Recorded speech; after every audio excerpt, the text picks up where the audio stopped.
Today is June 7th, 2008. My name is Dorothea Black, and I am here at Newton Town Hall with Jean Flanagan. Together we are participating in the Newton Talks Oral History Project that's being conducted with the Newton Free Library, Historic Newton, and the Newton Senior Center. Can you tell us about your connection to Newton? Well, I was born here, went to all the schools, the public schools, lived here for about 21 years, and then got married and moved away from the city. And I came back about 8 years ago, maybe. Moved into my in-laws because they were ailing, and then they died, and then we sold the house and moved out, but we stayed in Newton because that being our hometown, we figured, you know, we actually were forced into downsizing from our house in Natick during the recession, and we moved into an apartment in Newton because I wanted to come back to my hometown. What village of Newton do you live in? I grew up in West Newton, but I live in Newtonville now. And I think I like Newtonville a little better because there's more, there seems to be more to do in Newtonville. Yeah. So we're here today to talk about your experience when a family member was serving with the military away from home. So could you tell us about who this was and what your relationship was with them or him? Mm-hmm. Okay, my brother, Richard, served in Vietnam from 71 to the beginning of 1972. At the time, I was dating a guy who had been drafted and was just waiting to be called. So I had two people that I was concerned about at the same time. And this fellow you were dating, you later married him? Yes, and I'm still married to him. And what's his name? His name is John Flanagan. So John, and then Richard, your brother, did you always call him Richard? I called him Richie. After I had children, he was Uncle Richie, so his real name was Richard, but we started calling him Richie. Mm-hmm. So that was really, and it's, today that's what he's known as, Richie, more commonly. So when Richard, did he join, or was he was drafted? No, he was drafted. He had been to Newton Junior College, and he was working. He didn't know if he wanted to progress further with his studies, but he was employed, and again, he got a low lottery number when they were choosing the numbers, and that was that. The family, of course, we were a little disturbed and disappointed, but we figured we'd just take one step at a time, see what happens. And so this was the Army? The Army, yes. Yeah. Both were in the Army. And how old was first Richard when he was drafted? He was about, about 20, well, he's 2.5 years older than me, so he was about 21 maybe. My husband went over when he was just 19 or 20, so he was about 21.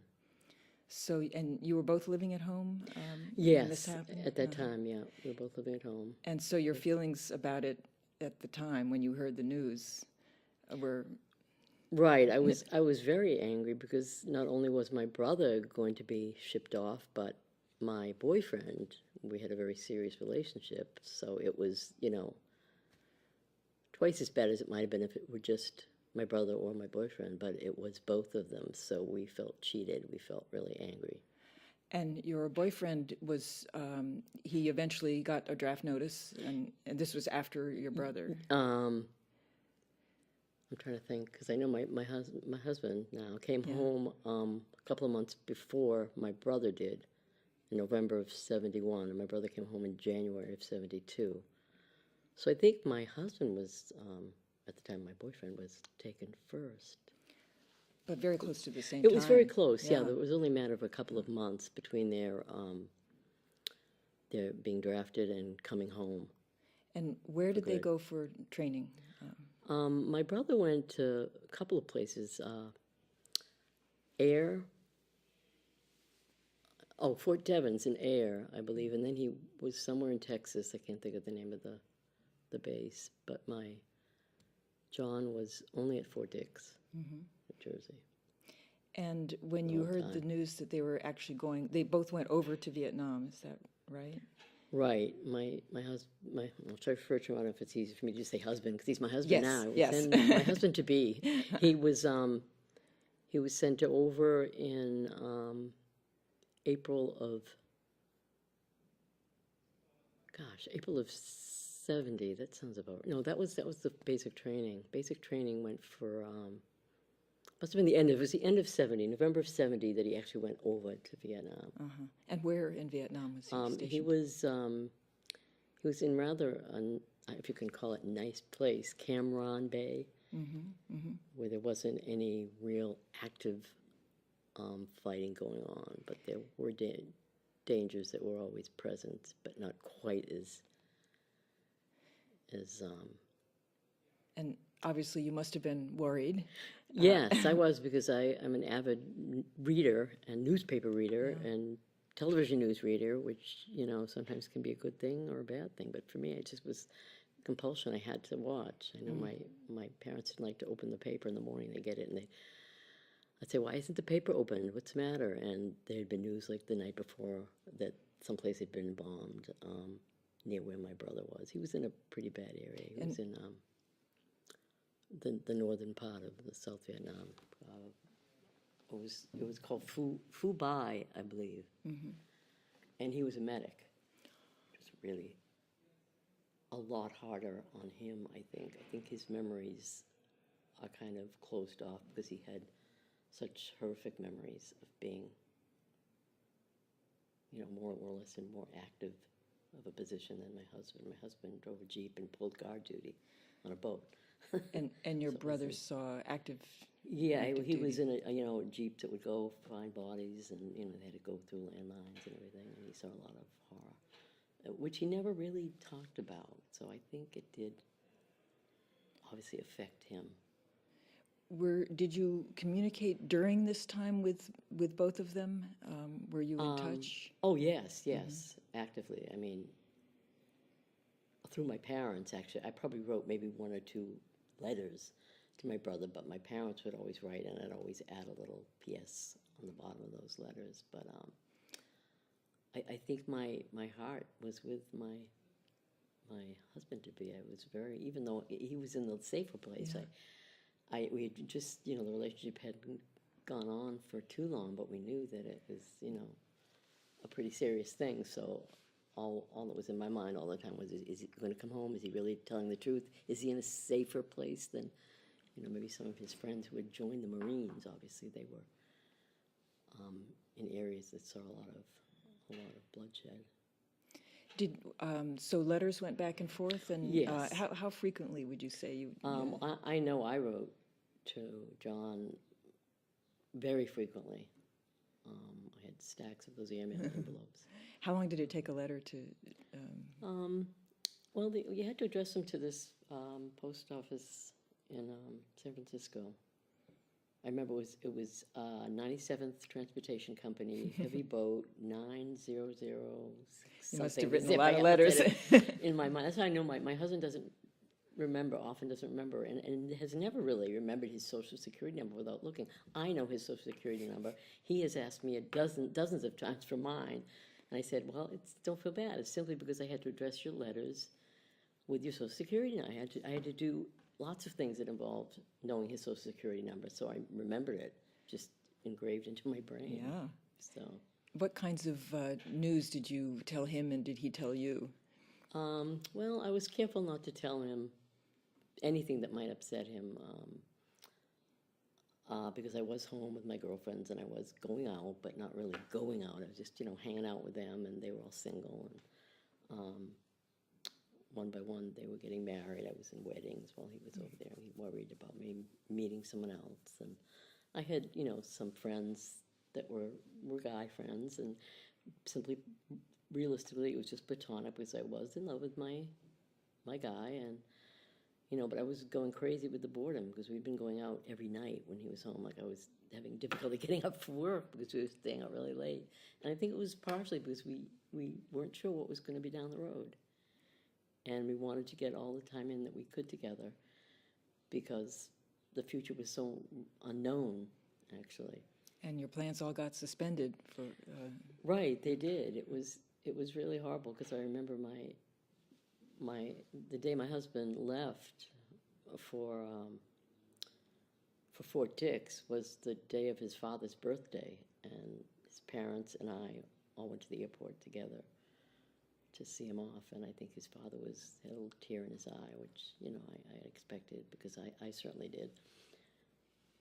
But it was a very difficult time. Not only just the knowledge that he was going to be in training to go to Vietnam, but the fact that he was going to be away from me. But his mother, bless her heart, she would pay I think it was $20 then to fly Eastern back to Boston on weekends when he had off. They gave him a lot of off time, which was great.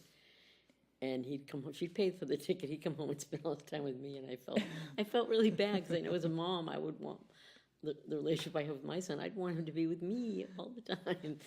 But we spent a lot of time at his family home, and when it was time for them to drive, I didn't have my license then, so they drove him into the airport. We all went together, and his mother would yell out the door, would be sitting in the yard, tea time, and that meant tea, and then that meant going into the airport and leaving again for, wasn't every weekend, but it was several weekends out of his time there that he would manage to get off and come home. That's great. So when he was in training, you saw him, but no more when he. Right, but he did get a break when he was in Vietnam.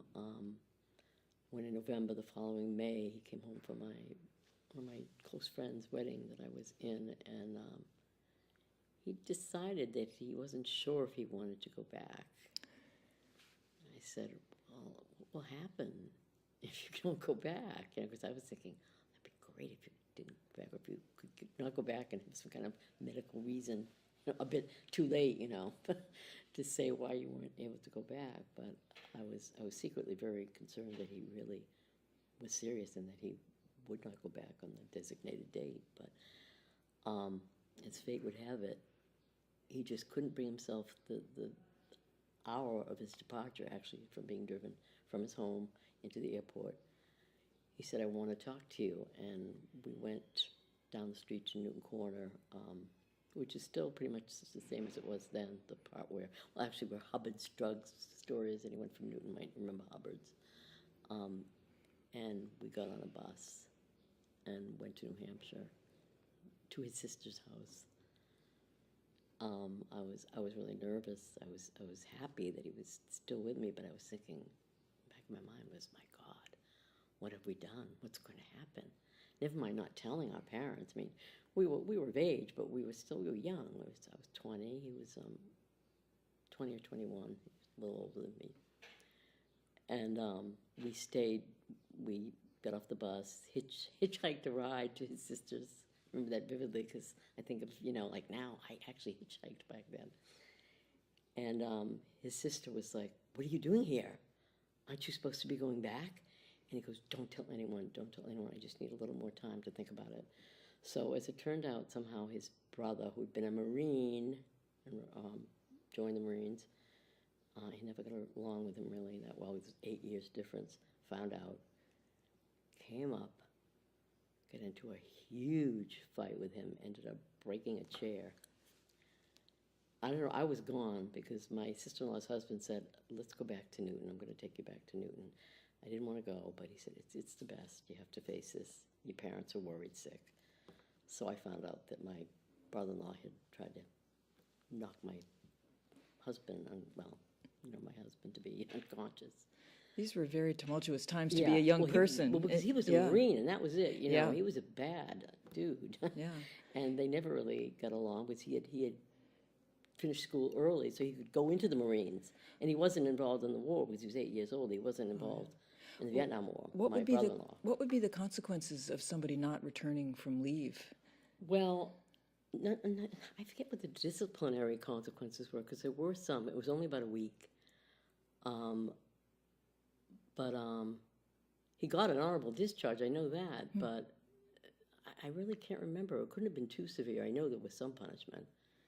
But so he ended up going back, and there were some they consequences. added time to his time to be served, but there was nothing really major, that was But it shows that he was having a hard time being away from family and his Right. life and Yeah. yeah. But they managed over there. I mean, at least where he was, it wasn't too bad of an area. It was surrounded, of course, by jungle and beach.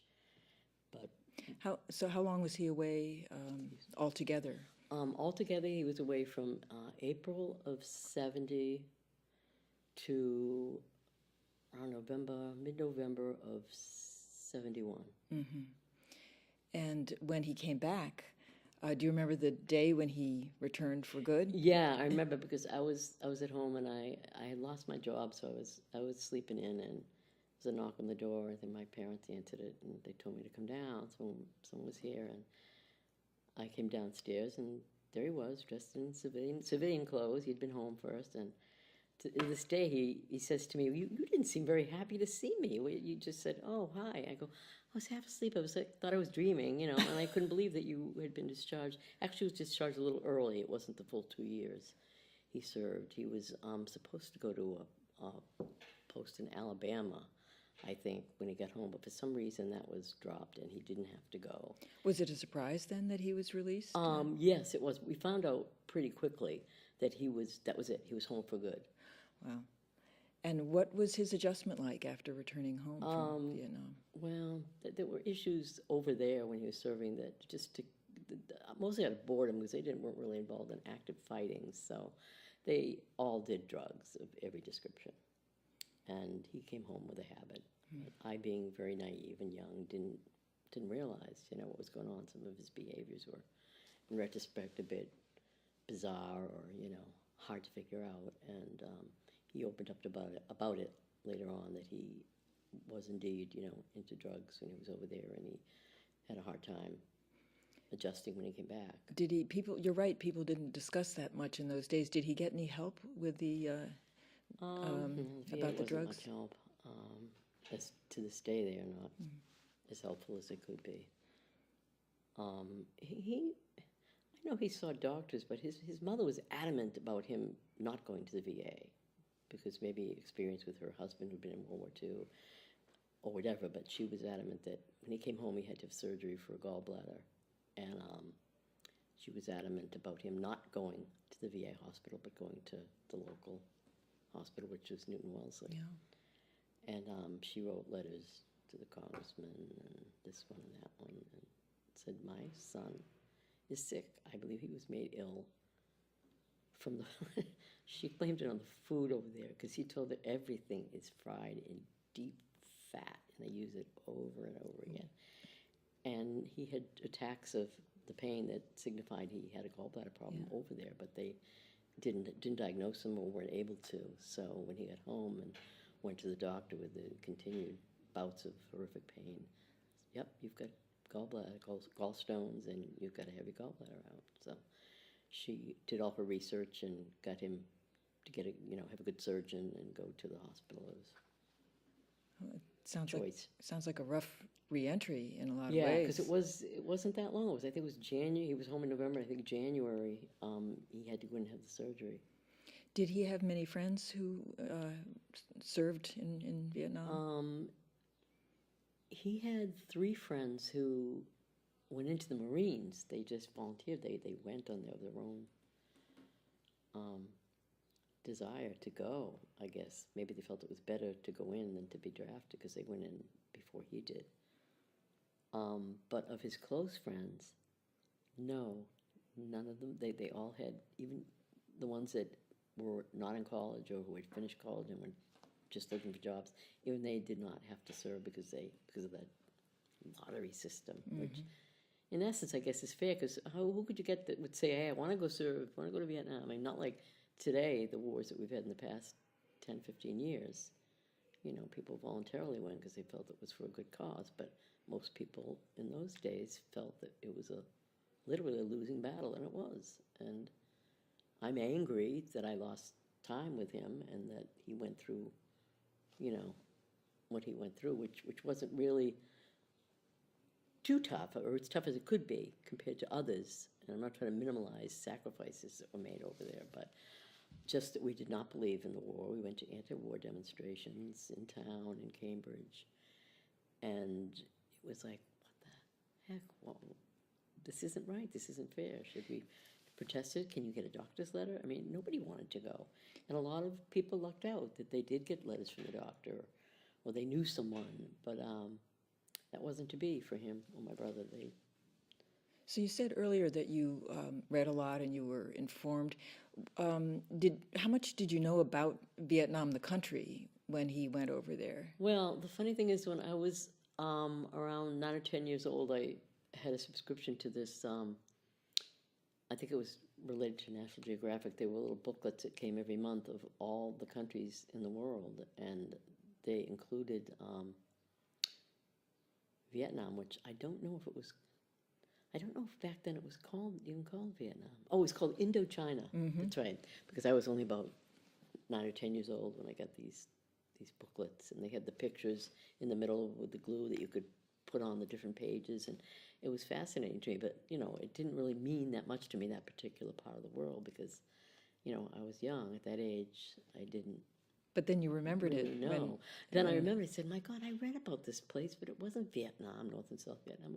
The whole place was called Indochina, But you maybe had a little bit of a picture of where he was. Yeah, and he, of course, would describe vividly his surroundings, so I felt like I was there, he was talking about cockroaches as big as cats coming through his tents or whatever, and weird lizards, and he said it was very strange. He said, but somehow, we found it to be entertaining because it would get so boring sometimes that it was actually fun when you'd see lizards skittering from the edge of the jungle out onto the land.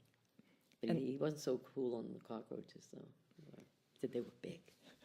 And the conflicts, so you knew from the time before he went that what it was about, and you didn't. Oh yes, because we had been following the news regularly and attending the presidential election in '68. I forget. I'm trying to remember. I think it was Eugene McCarthy in the primaries. They had a big rally in Fenway Park that we went to, and anything that we could go to and make our voice heard, and even a crowd we would go to that had to do with protesting the war, because we had this feeling deep inside that it could be, may not be, but it could very well happen to you.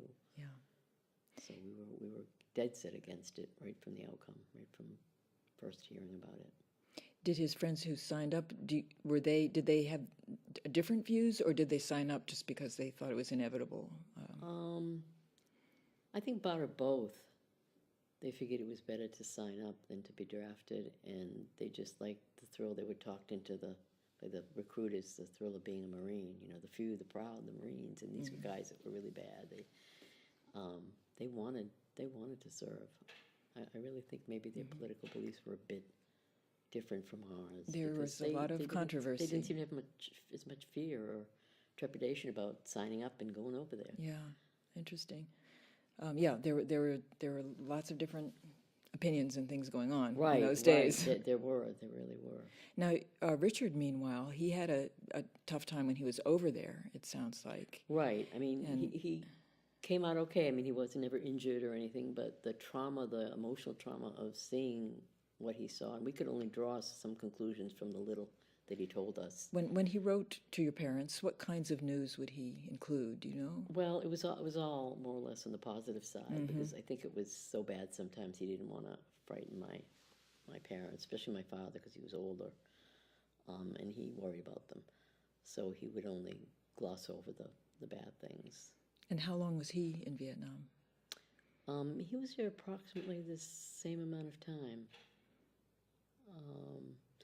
My husband came home in November of '71, and my brother came home in January of '72. So that's 2 months, and I think he went in a tiny bit later than my husband. So they arrived home and pretty close to each other. Yeah, so they served pretty much, not quite 2 years, including the basic training. And how was your brother's adjustment to being out of the service? Well, he seemed to just put it behind him, almost like he didn't want to think about it. He got a job in the medical department of Waltham Hospital almost shortly after he came back. And then he worked for many years as at Waltham Hospital, and then when it closed, he worked at Newton Wellesley as a I can't think of the department. They handled the surgical instruments, Central Supply, because he'd had that experience, you know, being in the military and being exposed to that sort of thing, because they had to obviously maybe sew up people on the battlefield or take out bullets, whatever they had to do. It was it seemed fitting for him, and he thought it would be a good career. So he was still there up until last year, but he had a stroke, and he is now in a nursing home. Oh. So that was kind of a rough landing. Yeah. And did he ever talk about his experiences over there at any point? I think he discussed them with my husband John, because they had both been over there and had the experience. You know, experience. Because again, I don't think many of his friends served. Maybe one or two, but they were at different times. So I think he's kind of a quiet guy, kind of private. So I believe he did talk to my John about his experiences over there. And maybe they compared a little bit.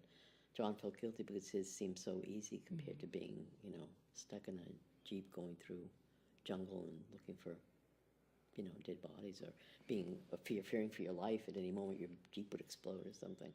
But he almost tried to will it out of his mind, I think, because I didn't often ask him, and the times I did ask him, he was kind of reluctant to tell me. So I said, gee, maybe he really feels this and he just doesn't want to speak of it. He wants to say goodbye to it forever. Yeah. How did Newton as a community greet these returning soldiers? Do you have I don't any remember memory? any kind of warm welcome back. I mean, there were no parades or anything. We talk about that to this day, that, you know, returning soldiers didn't get much of anything. I think they gave you a $300 bonus, and that was it. Yeah. And he doesn't remember many people coming up to him and saying, like they do now, thank you for your service. And after all these years of you know, hating the fact that he went there and hating the president that forced him to go there, he ordered a Vietnam veteran's hat not long ago. I said, gee, that's so not like you. And he said, well, I just thought at this point in life, you know, maybe I should get some recognition. And people at the parade, a couple of people did come up to him and speak to him. One was a Vietnam veteran. Yeah. And they discussed different aspects of their service. So I said, well, see, that was good. That got you talking, and you need to talk about it. So that was a plus. I thought that was nice. And it wasn't a bad-looking hat. It was a good hat. It was okay. Did their feelings about the military change at all during their time of service, from how they felt going in to how they felt about their experience in the Army? Well, I know my John exactly how he felt. He hated it. He was resentful. He was angry. He hated the president at the time. And every conflict since then, his anger has peaked, because he thinks war is not the way to resolve conflict, as a lot of people believe. And he felt it was, you know, not to demean those poor guys that went over there, and seeing films of it. He likes to watch films on TV of it, possibly because he wasn't involved in that heavy fighting aspect, but his cousin died on the field. He was only 18. Oh. And that was very disturbing to him. But he likes to look at it, and sometimes we watch them together. And your brother, does he have similar views? I'm just thinking that he just wanted to get it over with. He felt, this is it. I got my number. I got to go over. I'll do it. Do the best I can. Get home. Forget about it. Put it in a little box. And because he did very little talking about the experience. So he didn't express much love or hate for the military. It was just something he had to get through. More or less, yes. Although he now, you know, in recent years had spoken that he, you know, is not for the military. He's not very militarily inclined. He doesn't speak very highly of them at all. Yeah, yeah. Do you think either of them feels proud to have served at this point?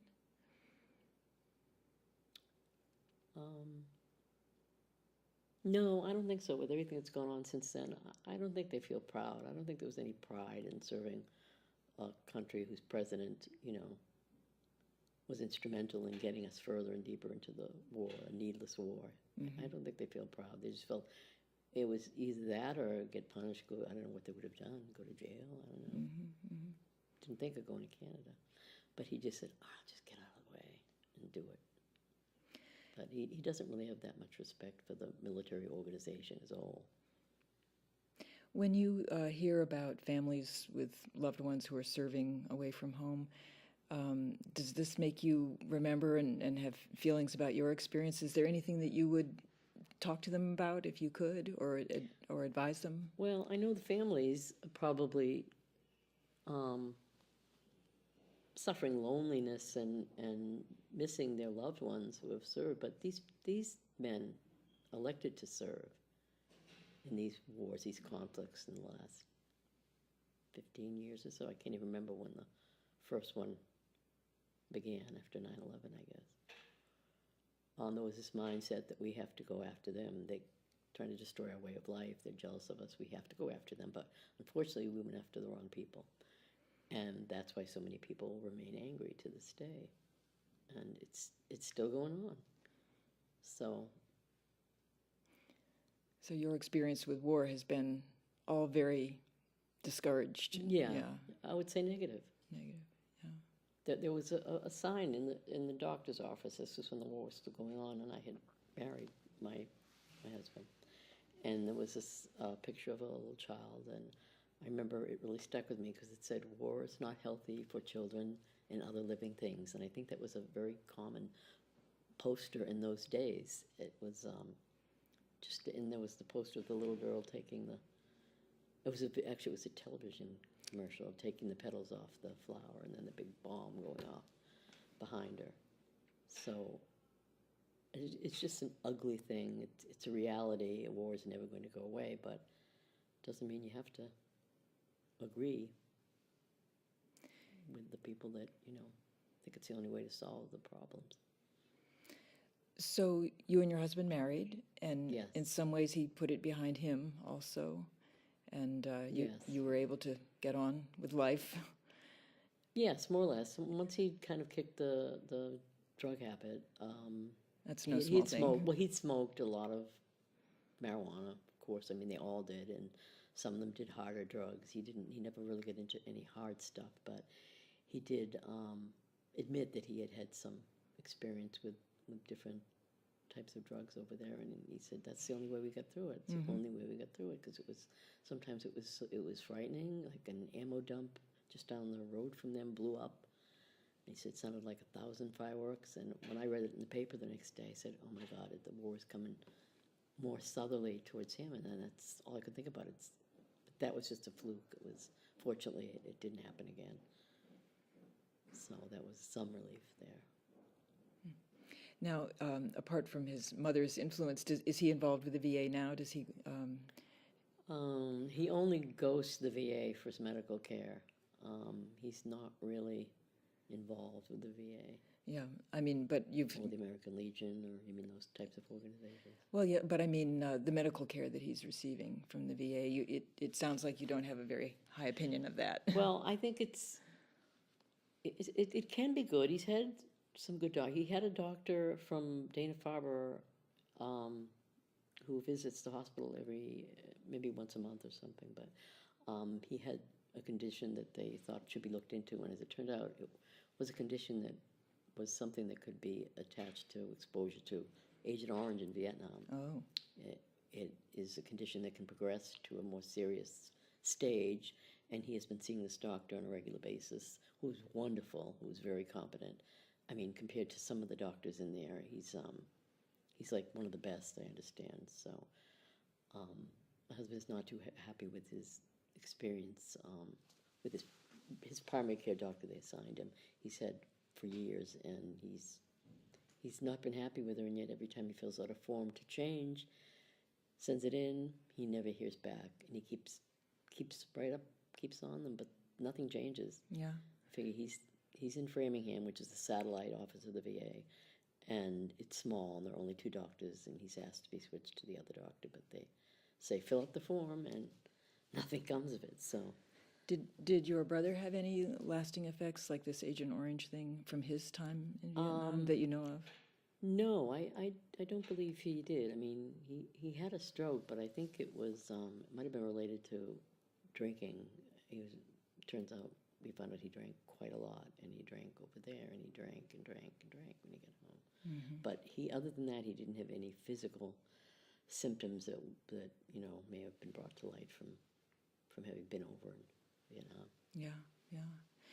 Are there, I think that we're getting a little close to the end of our time. Are there any other things about that time in history or that conflict or what it was like with those people who were so close to you in such a dangerous place? Any other things that you would like people to know about, 100 years from now?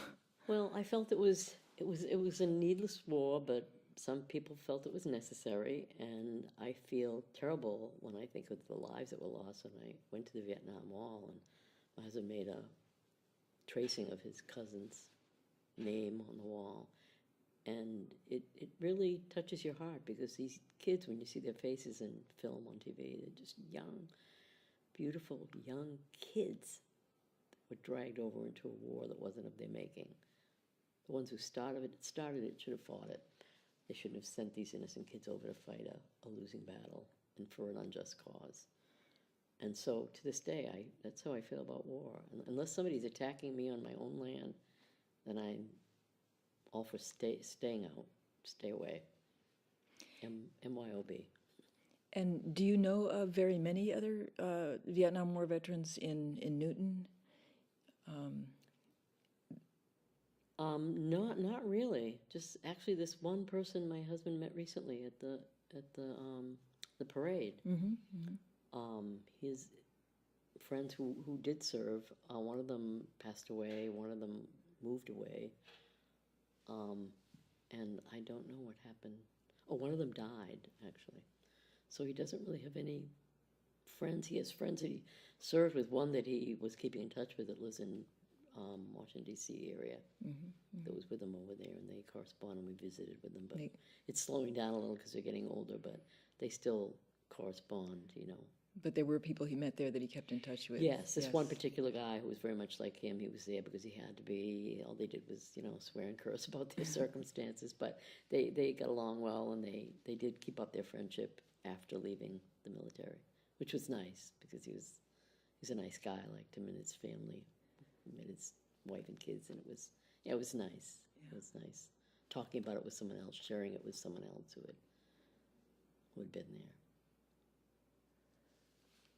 Well, thank you. This was it was so good of you to share these experiences. Not all of them very happy, but very important from the past. So thank you very much for. Well, thank you. It was my pleasure. I, still think about it, but it was something in the period of time in history that most of us won't forget. Most of us who, were directly connected to it, but it's over, and let's hope there's never another. But it's important. It's important for people to know about this. Right, exactly. Yeah. Exactly. Right.